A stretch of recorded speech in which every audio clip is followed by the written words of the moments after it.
Hi, this is Melanie Wagner, the speech and language pathologist at Eli Terry, and I'm recording today about your student who may or may not be using TD Snap, which is a communication app by Toby Dynavox.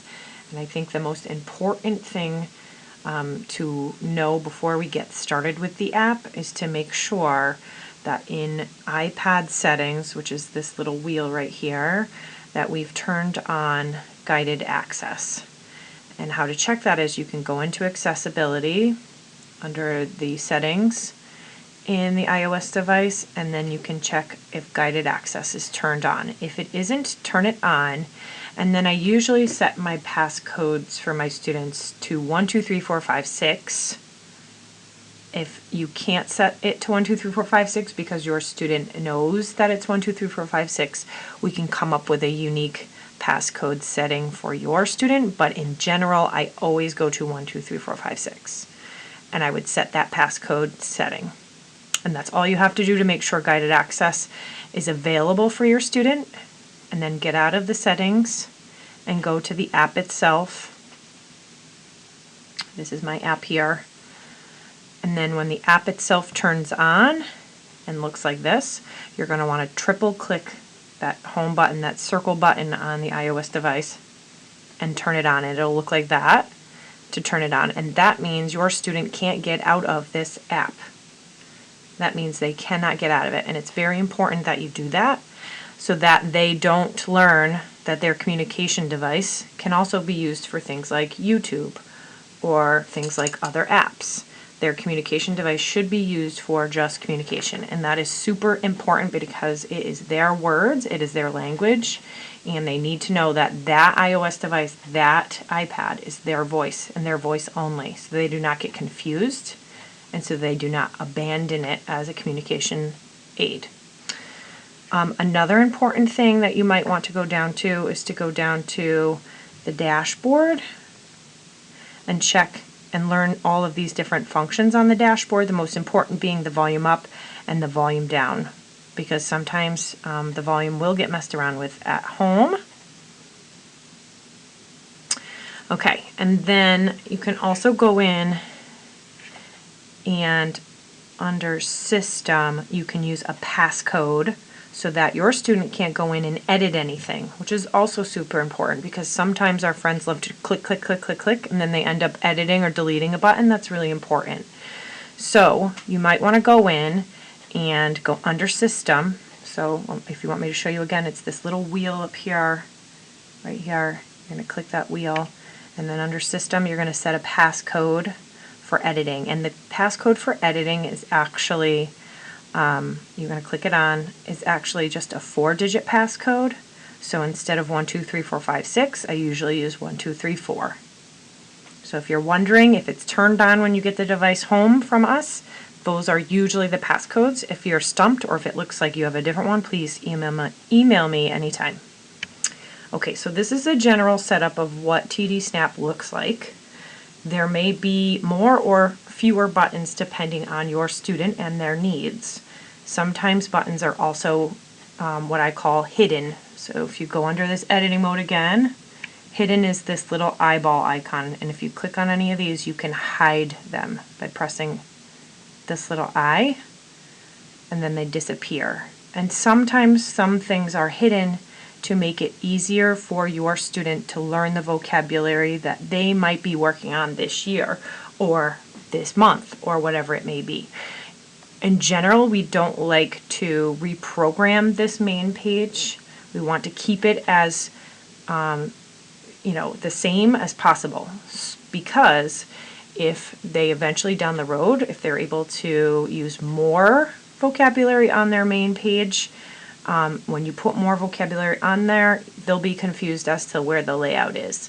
So you want to keep everything as much the same as possible. Hiding is okay because it can always come back, but changing it around a lot in this front page is confusing to the users. Okay, so like I had just shown you, if you ever hit a button and you don't know where you are, just keep hitting back, or you can hit this little home. This little home will always take you back to this main page here. Other things you can explore if you want to Quick fires are great because they're words that are commonly used to do things like answer questions. So yes, no, good, bad, hey, look, come here. Topics are also great because they're based on topics of conversation, and you can program your own. Usually I will program ones like morning meeting or circle time or a reading circle, whatever it might be, or math, and have different topics based around academics, but definitely could be one for home. I know some families have done them for things like church, or they've done them for things like sporting events they might go to. So that's what this is nice for. And it's all different phrases that can be said based on topics of conversation. So for example, if your family's going on a trip and they're going on an airplane, there's tons of questions your student could ask about going on the airplane. There's also things like, parties, going to a party, centers in the classroom, also things like going to the dentist, eventually dating, but right now that's probably hidden for your student. So you can see there's lots of different topics of conversation. Okay, so I'm going to go back to that main page, which is core words, and talk about the layout of this page. This page is set up so that it naturally kind of helps the student visually create sentences by grammar. So a lot of the nouns and pronouns are yellow. A lot of the verbs are green. You have some nouns in orange, and then these pink words right here, these are more of like the adjectives, the little words. And then all the categories that you might think of for learning language are under this all words list. So that might have things like foods, toys, animals, colors, vehicles. It has tons of different topics, categories that you can learn. Personal is all of the personal information, so I'll put the child's name, sometimes I'll put their birthday, I might put where they live, their phone number just in case of an emergency, and definitely add to that if you see it hasn't been done yet. Little words are those little parts of speech that need to be put in to make the sentence appear more grammatical, and that's something we fine-tune as they get older. And then describing words are those words like big and little, describing where things are, they're up and down, if they're good or bad. So those are all those little describing words. So when you write a sentence or you write a message, it's going to come up right here in the sentence bar, and you're going to see it. Some pages, like all these pages with arrows, have links to another page. So like my like page goes to animals, because I like talking about animals. Everybody's pages are linked a little differently to help them. And that helps them build sentences for their wants and their needs, or to make comments, or to say you don't want anything else, you want to stop, you want more of something, or you're finished with it, you're all done with it. So we'll start at the one-word level and then go to the two-word level. So we might be working on just want in the classroom. This page eventually should have, things that the student might want. It could be foods, it could be activities, all different things. So they would go to want and then tell us what they wanted. Eventually, I want, and then tell us what they want. Or, all done with what they don't want, combining those ideas. But usually most of my students start at the one-word level, so they're just telling us want and what they want. Now, as far as programming goes, I try to do most of the programming in school, but programming is all done through that little wheel, that little editing button. And in order to do that, you would go to it, and you'll know you're editing because this top bar is blue. And you're going to click on whatever word you want to edit. So if you wanted the word stop to look differently, you can go on it. If you want to change it, which I don't suggest on this main page, but for the purpose of this, I'm going to change it to no. And so this picture doesn't really go with what I wanted to say anymore. So now it's going to say no, and it's going to have the word no. So I want the picture to match no. So if you just click on it, it'll come up with a bunch of different no's. Or you could take your own picture by clicking this camera. Or you can take a photo from your library by clicking from Photo Library. I'm just going to click this head shake no. Excuse the interruption. And when you are finished, you can click done. Sorry, it's announcement time. You can also change the colors on it under style. So right now it's a green button. If you wanted to change it to a different part of speech, you wanted to change it to a noun, you can always change it and make it a different color.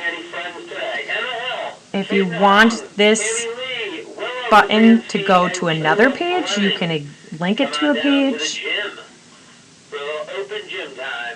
And that's about it. There are other little things you can change about it.